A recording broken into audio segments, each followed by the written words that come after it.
नमस्ते। आजकल चाय पीनी हो, शॉपिंग करनी हो, हर चीज के लिए हम फटाफट यूपीआई कर देते हैं, है ना? लेकिन क्या कभी सोचा है कि ये छोटी-छोटी पेमेंट्स मिलकर एक बड़ा सा टैक्स नोटिस दिलवा सकती हैं? जी हाँ, आज इसी पर बात करेंगे। तो सवाल यही उठता है कि आखिर कितना यूपीआई बहुत ज्यादा माना जाता है। मतलब कभी सब्जी वाले को 20 रुपए, कभी दोस्त को 50 रुपए। ये सब भेजते भेजते लाखों का हिसाब किताब कब बन जाता है और सबसे जरूरी टैक्स डिपार्टमेंट की नज़र में कब आता है। चलिए इसी को समझते हैं। और देखिए, ये कोई हवा हवाई बात नहीं है। अभी हाल ही में कर्नाटक की एक खबर आई। एक स्ट्रीट वेंडर को, सोचिए, एक स्ट्रीट वेंडर को यूपीआई से 40 लाख रुपए से ज्यादा की पेमेंट लेने पर जीएसटी डिपार्टमेंट से नोटिस आ गया। इससे एकदम साफ हो जाता है कि टैक्स अधिकारी इन डिजिटल लेन देन पर कितनी पैनी नजर बनाए हुए हैं। तो चलिए अब इस दो धारी तलवार को थोड़ा और करीब से समझते हैं। एक तरफ तो यूपीआई बहुत सुविधाजनक है, बहुत आसान है, लेकिन दूसरी तरफ ये अपने पीछे एक पक्का डिजिटल निशान छोड़ जाता है। हर एक पेमेंट, चाहे छोटा हो या बड़ा, वो रिकॉर्ड हो रहा है और टैक्स विभाग बस इसी डिजिटल ट्रेल की निगरानी कर रहा है। एक जमाना था जब बैंक स्टेटमेंट मुश्किल से 1 या 2 पन्ने के होते थे, और आज छोटे छोटे यूपीआई पेमेंट्स की वजह से 100 पन्नों के स्टेटमेंट बन रहे हैं। और यहीं पर मामला गड़बड़ा सकता है। अगर इन स्टेटमेंट्स में दिखने वाला कुल पैसा उस आय से मेल नहीं खाता जो आईटीआर में दिखाई गई है, तो बस ये सीधा सीधा जांच का मामला बन जाता है। अच्छा, तो अब आते हैं इस पूरी कहानी के सबसे जरूरी हिस्से पर। मैं इन्हें कहता हूं मैजिक नंबर्स।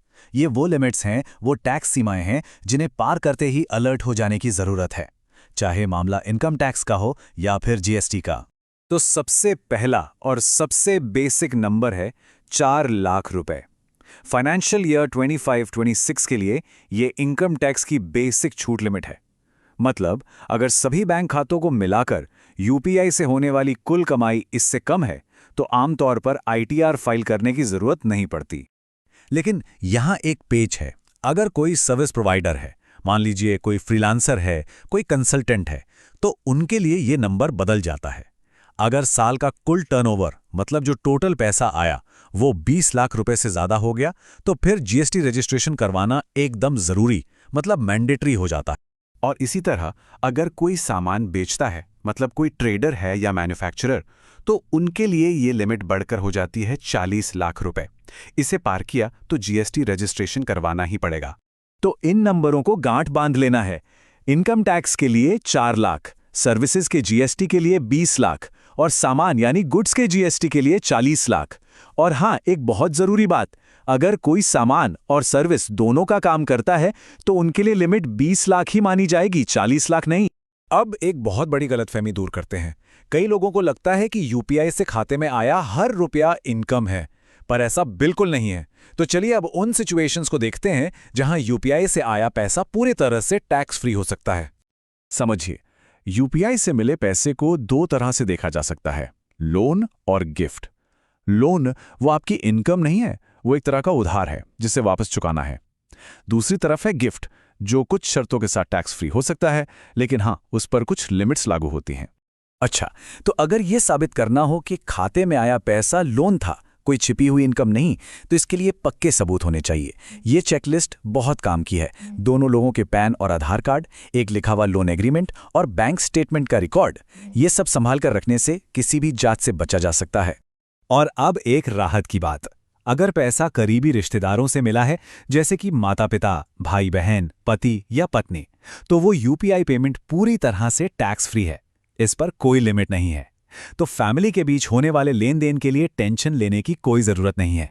चलिए अब एक ऐसे नियम की बात करते हैं जिसे बहुत से लोग जानते ही नहीं या फिर नजरअंदाज कर देते हैं। कुछ बड़े ट्रांजैक्शंस ऐसे होते हैं जो अगर कर दिए तो आईटीआर फाइल करना जरूरी हो जाता है, भले ही कुल इनकम टैक्स फ्री लिमिट के अंदर ही क्यों ना हो। जी हाँ, जरा ध्यान से देखिए। अगर सेविंग अकाउंट में 50 लाख से ज्यादा जमा हुआ है, या करंट अकाउंट में 1 करोड़ से ज्यादा, या फिर विदेश यात्रा पर 2 लाख से ज्यादा खर्च हुआ है, या बिजली का बिल साल में 1 लाख से ज्यादा आया है, तो आईटीआर फाइल करना ही होगा। इनकम कितनी है इससे कोई फर्क नहीं पड़ता।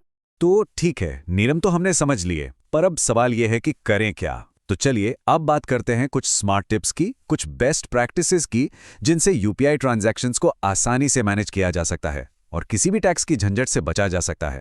खासकर जो लोग बिजनेस करते हैं उनके लिए समझना बहुत जरूरी है। टैक्स आपके टोटल यूपीआई टर्नओवर पर नहीं लगता, वो लगता है नेट प्रॉफिट पर। मतलब मान लीजिए यूपीआई से 10 लाख रुपए आए, लेकिन सामान खरीदने और दूसरे खर्चों में 7 लाख लग गए, तो टैक्स सिर्फ बचे हुए 3 लाख के मुनाफे पर ही लगेगा, पूरे 10 लाख पर नहीं। और पर्सनल यूज के लिए ये 2 अकाउंट स्ट्रैटेजी बहुत ही कमाल की है। तरीका बहुत सिंपल है। 2 बैंक अकाउंट रखिए। एक अकाउंट, मान लीजिए अकाउंट ए, उसमें सारी सैलरी और इनकम आने दीजिए।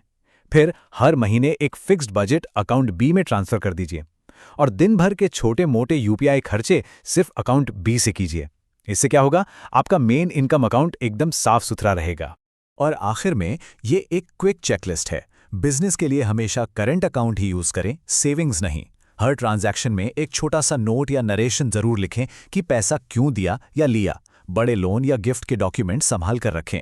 और एक छोटी सी टिप, अगर हो सके तो चाय, समोसे जैसे 10-20 रुपए के खर्चों के लिए कैश का इस्तेमाल करें। इससे बैंक स्टेटमेंट फालतू में लंबा नहीं होगा। तो बात बस इतनी सी है, हमारा यूपीआई हमारे पैसों की एक कहानी लिख रहा है। सवाल यह है कि क्या उस कहानी का कंट्रोल हमारे हाथ में है? अगर जानकारी सही हो और आदतें अच्छी हों तो इस कहानी को सही तरीके से बताया जा सकता है और फिर बिना किसी डर के कॉन्फिडेंस के साथ यूपीआई का इस्तेमाल किया जा सकता है।